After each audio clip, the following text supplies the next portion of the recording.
శ్రీరామ శ్రీమాత్రే నమః. యశో నామరూపాభ్యాం యాదేవి సర్వమంగళ తయోత్తు సంస్మరణాస్తం సాం సర్వతో జయమంగళం. ఆదిత్యాయ చ సోమాయ మంగళాయ బుధాయ చ గురుశుక్ర శనిభ్యశ్చ రాహవే కేతవే నమః. జ్యోతిష శాస్త్రం మనకి మూడో కన్నులాంటిది. అవి కొన్ని జాగ్రత్తలు చెప్పి మన నడవడికని శుద్ధి చేసి మన గమనాన్ని సుస్థిరపరిచేటువంటి గొప్ప శాస్త్రం. ఈ జ్యోతిష శాస్త్రం ఆధారంగా మనం ఎవరైతే కొన్ని విషయాలు తెలుసుకొని ప్రవర్తించగలుగుతారో వాళ్ళకి ఏ విధమైనటువంటి ఇబ్బందులు కూడా ఉండవని చెప్పి నవగ్రహ ఆశీర్వాదం తప్పనిసరిగా మనపై ఉంటుందని పెద్దవాళ్ళు చెప్తారు. శాస్త్ర సమ్మతం అది. అయితే ఇప్పుడు ఒక కీలకమైనటువంటి సమాచారాన్ని మీ ముందు ఉంచాలనే సంకల్పంతో నేను ఈ వీడియో చేస్తున్నాను. గతంలో మీకు అనేక రకాల వీడియోలు చేశాను. ధర్మ సందేహాల పరంగా, శివుని కథల పరంగా, జ్యోతిష పరంగా మీకు ఈ ఛానల్లో మీకు తెలియజేశాను. నేను మీకు సుపరిచితుడినే. నా పేరు ఇప్పిరి నరసింహ శర్మ. అయితే జ్యోతిష శాస్త్ర పరంగా ఉభయ కేంద్రాధిపత్యం పట్టినటువంటి 2 గ్రహాలు ఉన్నాయి. అవి బుధుడు, తర్వాత గురుడు. ఈ రెండింటికి కూడా, ఈ 2 గ్రహాలకి కూడా ఉభయ కేంద్రాధిపత్యం పడుతుంది. అవి ఆ దశలుగాని వచ్చినట్లయితే మనం కొన్ని రకాల ఇబ్బందులు పడతాం అనేటువంటి ఒక సమాచారం ఉంది. అయితే దీనికి ముందుగా మీకు తెలియజేయవలసింది ఏంటంటే, ఏదైతే లగ్నం అవుతుందో దానికి లగ్నం ధను లగ్నం అయితే ఆ ధను లగ్నానికి ధనస్సు, మకరం, కుంభం, మీనం 4 అవుతుంది. 1, 4, 7, 10 అన్నవి కేంద్రములు అంటారు. ఈ కేంద్రాల్లోని తప్పనిసరిగా పాపగ్రహాలు ఉండాలి తప్ప శుభగ్రహాలు ఉండకూడదు. ఆ ప్రకారంగా 1, 5, 9 స్థానాలు కోణములు అంటారు, లక్ష్మీ స్థానాలు అంటారు. లగ్నం ధను లగ్నం అయితే 1 ధనస్సు, 2 మకరం, 3 కుంభం, 4 మీనం, 5 మేషం, మళ్ళీ 9వ స్థానం కూడా. ఈ ప్రకారంగా 5, 9 స్థానాల్లో తప్పనిసరిగా శుభగ్రహాలు ఉండాలి. ఈ ప్రకారంగా ఎవరికో తప్ప సాధారణంగా ఈ గ్రహాలు అనేవి కోణాల్లోని శుభగ్రహాలు, కేంద్రాల్లోని పాపగ్రహాలు అనేవి ఉండడం మాత్రం కొంచెం సహజం, తక్కువ. కాబట్టి మనం గమనించవలసిన విషయం ఏమిటంటే, ధనుర్లగ్నం ఉంది. ఈ ధనుర్లగ్నానికి ఉభయ కేంద్రాధిపత్యం పట్టినటువంటి గురుడు గురు మహాదశలో యోగించడు అనేటువంటి ఒక సాంప్రదాయం ఉంది. ధనుర్లగ్న జాతకులకి 1 ధనస్సు అవుతుంది, 2 మకరం అవుతుంది, 3 కుంభం అవుతుంది, 4 మీనం అవుతుంది. మీనానికి ధనస్సుకి కూడా గురుడే అధిపతి కాబట్టి ఆ ఉభయ కేంద్రాధిపతి అవుతాడు. అలాగే ధనస్సు, మకరం, కుంభం, మీనం, మేషం, వృషభం, మిథునం 7వ స్థానం అవుతుంది గురుడికి. అది కూడా కేంద్రం అవుతుంది. అది కూడా పనికిరాదు. తర్వాత కర్కాటకం, సింహం, కన్య 10 అవుతుంది. అది కూడా గురుడికి పనికిరాదు, 10వ స్థానంలోని. ఆ ప్రకారంగా ఉభయ కేంద్రాధిపతి అవుతాడు. అలాగే బుధుడు కూడా మిథునం, కర్కాటకం, సింహం, కన్యా మిథునియోర్ బుధ, అది 4 ఉభయ కేంద్రాధిపతి. అంటే 1, 4కి ఆధిపత్యమైనటువంటి బుధుడు కూడా ఆ దశలో, బుధ మహాదశలోని, బుధ అంతర్దశలోని కూడా యోగించడం అనేటువంటి ఒక శాస్త్రం ఉంది. అయితే ఉభయ కేంద్రాధిపతి తనక ప్రభావం ఏమిటంటే, ఆ దశలోని ఒక భావం బాగు చేస్తే మరొక భావాన్ని పాడు చేస్తాడు అనేటువంటి ఒక ప్రచారం కూడా ఉంది. అంటే 1వ స్థానం ఆరోగ్య స్థానం, 4వ స్థానం విద్యా మాతృ గృహ వాహన సౌకర్యాలు.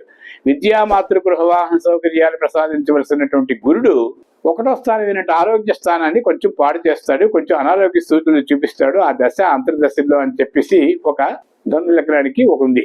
అలాగే మేనం నుంచి లెక్క వేసుకుంటే బుధ క్షేత్రమైనటువంటి కన్య కూడా 7వ స్థానం అవుతుంది. ఆ ప్రకారంగా కూడా గురుని తరక ప్రభావం కొంత తగ్గుతుంది. అలాగే మిథునం నుంచి కన్య 4వ స్థానం అవుతుంది కాబట్టి అక్కడ లగ్నాధిపతి తరక బలం, బుధుని తరక బలం, అక్కడ లగ్నం ఉభయ కేంద్రాధిపతి కాబట్టి ఆ ప్రకారంగా ఆరోగ్య సూచనలు కానీ, విద్యా మాతృ గృహవాహన సౌకర్యాలు కానీ ఏదో ఒకటి ఇస్తాడనేటువంటి ఒక ప్రచారం ఉంది.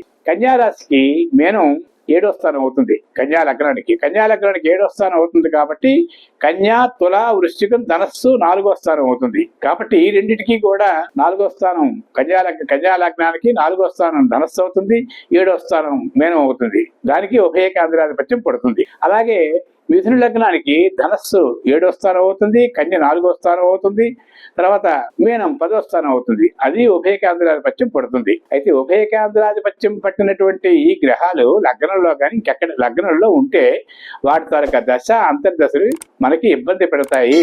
ఈ 4 లగ్నాలే కావాలి. అప్పుడు ఉభయ కేంద్రాధిపత్యం దోషం పట్టాలంటే మిథున లగ్నమైనా కావాలి, కన్యా లగ్నమైనా కావాలి, ధనుర్ లగ్నమైనా కావాలి, మీన లగ్నమైనా కావాలి.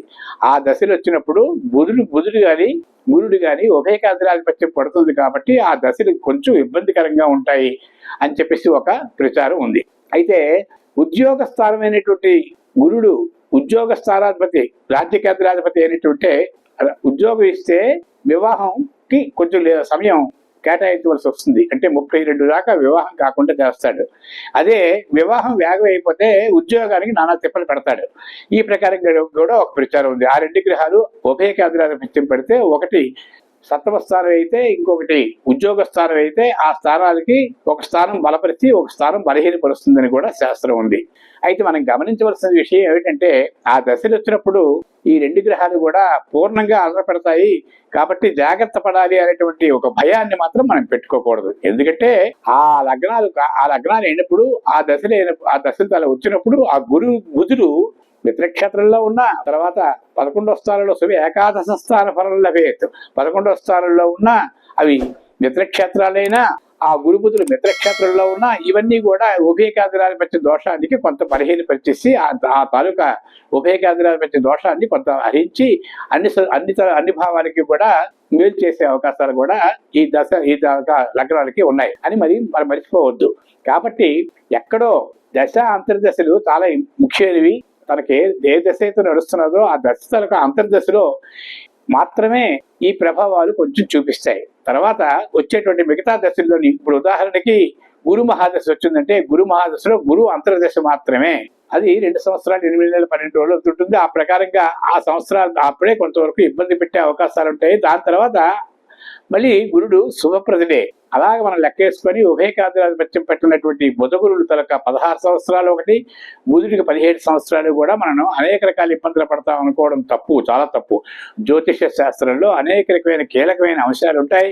అవన్నీ పరిగణలోకి తీసుకోవాలి. దాన్నేమో దశ అంతర్దశలు చూసుకోవాలి, మిత్రక్షేత్రం చూసుకోవాలి, శత్రుక్షేత్రం చూసుకోవాలి, పాపార్గళం చూసుకోవాలి, శుభార్గళం చూసుకోవాలి, లగ్న ఫలం చూసుకోవాలి, భావఫలం చూసుకోవాలి. ఇవన్నీ పరిశీలించిన తర్వాత మాత్రమే మనం ఇబ్బందులు పడేటువంటి వాతావరణం ఉంటుందని మాత్రం మనం గమనించాలి. కాబట్టి ఉభయకేంద్రాధిపతి గురుడు ఉభయకేంద్రాధిపతి ధను లగ్నానికి గురుడు యోగించడు. బుధుడికి ఉభయకేంద్రాధిపతి కాబట్టి మిథున లగ్నానికి కన్యా లగ్నానికి బుధుడు యోగించడు అని ఒక స్టాంపు మాత్రం వేయడం మాత్రం చాలా తప్పు. కాబట్టి భక్తులు ఈ మనవాళ్ళ జ్యోతిష శాస్త్ర ప్రియులు అందరూ కూడా బాగా గమనించవలసిన విషయం ఏంటంటే అది ఇబ్బంది పెట్టవలసిన దశలు మాత్రం కావు. ఇంకా అనేక రకాల కోణాలు పరిశీలించిన తర్వాత మాత్రమే దానికి ఒక పరిహారం అనేది మాత్రం మనం ఆలోచించుకొని మానసికమైనటువంటి స్థితితో చక్కగా ఉండగలిగి మంచి భక్తితో ఉండగలిగి ఆ తాలూకా దైవాలకి మనం ప్రార్థించినట్లయితే తప్పకుండా మన తాలూకా సుఫలితాలు మనం అనుభవించే అవకాశాలు ఉంటాయి. ఇకపోతే జ్యోతిష శాస్త్రంలో 12 అవసరాలు ఉంటాయని మీకు ముందే చెప్పాను. ఆరోగ్యం, సంపద, సహోదర స్థానం, విద్యామాతృ గృహవాహన సౌకర్యాలు, పుత్రపుత్రికా స్థానం, శత్రువులు రుణం, భార్య, ఆయుష్, భాగ్యం, వృత్తి ఉద్యోగాలు, లాభం, వ్యయం అని 12 అవసరాలు ఉంటాయి. ఇవన్నీ కూడా కీలకమైనటువంటి 12 అవసరాలు. ఈ అవసరాల ద్వారానే మనం జీవనం కొనసాగించగలుగుతున్నాం. అందులో ఏవైనా ఇబ్బంది పెట్టినప్పుడు దానికి తగినట్టుగా అప్పుడు ఉండేటువంటి పరిస్థితికి మనం ఆలోచించి ఏ దానిక ప్రభావం వల్ల మనకి ఇలాగ ఇబ్బంది పెడుతున్నారో అని జ్యోతిష శాస్త్రజ్ఞులు క్షుణ్ణంగా తెలిసిన వాళ్ళకి మాత్రం అడిగి తర్వాత దానికి గోచారం కూడా ఇప్పుడు ఎలాగుందని ఆలోచించి అప్పుడు మన తాలూకా పరిహారాల కోసం మన మానసికంగా స్థిరపడాలి. ఇక పరిహారాలు అంటే ఎక్కడో ఉండేటువంటి దేవతను మనం ప్రార్థన రూపంలో స్మరించడమే తప్ప అనేక రకాల పూజలు చేస్తూ మనం ఆ పరిహారం పూర్తిగా తొలగిపోతుంది అనుకోవడం మాత్రం దుర్లభం. కాబట్టి ఉన్నాయి పరిహారాలు. అవి ముహూర్త విభాగం, జాతక విభాగం 2 ఉంటాయి. జాతక విభాగంలో ఈ తాలూకా దశల్లో దుర్దశలు ఉన్నాయి, కొన్ని రకాల ఇబ్బందులు ఉంటాయని తెలియజేస్తే ముహూర్త విభాగంలో వాటికి తగినట్టుగా కొంతమంది వేద విధులు దానికి పరిహారాలుగా దానాలు ఇవ్వడం, అభిషేకాలు చేయడం, జపాలు చేయడం అనేటువంటివి కూడా వాళ్ళు తెలియజేస్తారు. ఆ పరిహారాన్ని మనం కొంతవరకు చేసుకొని మానసికంగా దైవారాధన కలిగి ఉండి మనం సుస్థిరంగా మనసును లగ్నం పెట్టుకొని మనకి ఈ దశ అయినంత వరకు కూడా జాగ్రత్తగా మనం మెసరగలిగితే ఈ తాలూకా దశలు అనేవి కూడా చాలా సుప్రదంగా ఉంటాయనేది మాత్రం నిర్వివాదాంశం. ఇకపోతే అన్నిటికీ గొప్పది ఏంటంటే శివారాధన. ఈ శివారాధన ప్రతి సోమవారం కానీ తర్వాత శనివారం నాడు కానీ శివ దర్శనం ఆ దశల్లో మనకి కొంచెం ఇబ్బందులు ఉన్నాయనుకుంటే శివ దర్శనం చేసిన తర్వాత తప్పనిసరిగా నవగ్రహాల తాలూకా కృప తప్పనిసరిగా మనపై ఉంటుంది. అవి తొలగిపోయే అవకాశాలు ఉంటాయి. ఎన్నో రకాల మార్గాలు ఉపశమనాలు ఉన్నాయి, ఎన్నో రకాల పరిష్కారాలు ఉంటాయి. పరిష్కారం లేని సమస్య ఉండదు. ఎవరు కూడా ఉభయ కేంద్రాధిపతి తాలూకా దశలు వచ్చాయి మాకు బాగులేదన్న మాట మాత్రం మీరు అనుకోకండి. కాబట్టి ఇవన్నీ కూడా జాతక చక్రాలు క్షుణ్ణంగా పరిశీలించిన తర్వాత దాని మీద విశ్వాసం ఉంచండి. అది సరైన వాళ్ళు చెప్పగలిగినప్పుడు ఆ గోచారాన్ని కూడా జత చేయగలిగినప్పుడు దాని తాలూకా ఉభయ కేంద్రాధిపతి తాలూకా బలం ఎంతవరకు ఉందో తెలియజేసినప్పుడు మనం కొంత మానసికంగా ప్రిపేర్ అయ్యి తప్పనిసరిగా మనం సంతోషంగా ఉండగలిగితే భగవంతుని తాలూకా ధ్యానంలో మనం కొంతసేపు మనం మనగలిగితే తప్పనిసరిగా వీటికి పరిష్కారం అనేది మాత్రం తప్పనిసరిగా లభిస్తుంది. సర్వేజనా సుఖినో భవంతు జ్యోతిష శాస్త్రంలో అనేక రకాల కీలకమైన విషయాలు ఉంటాయి. కాబట్టి మీరు ఎప్పుడైనా సరే మామూలుగా సుఖపడ్డప్పుడు కాదు, మనం అన్ని రకాలుగా భోగభాగ్యాలు అనుభవిస్తున్నప్పుడు నవగ్రహాల దగ్గరికి వెళ్ళి పూజలు చేయడం ఏమిటి అనుకోవద్దు. చాలా మంది చేస్తున్నటువంటి 100కి 90 మంది ఏవైనా ఇబ్బందులు కలిగినప్పుడు మాత్రమే నవగ్రహాల దగ్గరికి వెళ్తారు. అలా కాకుండా నవగ్రహాలు ప్రధానమైనటువంటి గొప్ప పీఠం. శివాలయంలోని అమ్మవారి ఆలయాల్లోని నవగ్రహ పీఠాలు ఉంటాయి. ఆ నవగ్రహ పీఠంలో మాత్రం ఆ దేవుని దర్శించేటప్పుడు ఒక్కసారి 3 ప్రదక్షిణాలు నవగ్రహాలకి చేసిన తర్వాత మాత్రమే ఆ శివుని దర్శనం అమ్మవారి దర్శనం చేసుకున్నట్లయితే ఎప్పుడూ కూడా చేసుకొని ఆ నవగ్రహాల తనకు ఆశీర్వాదం మనకు ఎప్పుడు ఉంటుంది. సర్వేజన సుఖినో భవంతు. మరో రకమైనటువంటి కీలకమైన సమాచారంతో మళ్ళీ మీ ముందుకు వస్తాను. మీ ఇప్పిరి నరసింహ శర్మ. నమస్కారం అందరికీ.